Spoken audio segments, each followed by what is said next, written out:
What's a historical fact that sounds totally fake but is true? In the Middle Ages, a pope exhumed his deceased predecessor, propped him in a chair, and put him on trial. Rules were changed afterward to prevent this from happening again.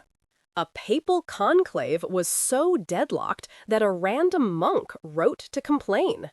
They then surprisingly decided to make him the new pope. During World War II, British intelligence used a corpse with fake papers dropped from a submarine to deceive Germans about the Allies' invasion target. This clever ruse worked, even involving Ian Fleming. Under Lake Michigan lies a Stonehenge-like rock formation and ancient paintings from people who lived there 9,000 years ago.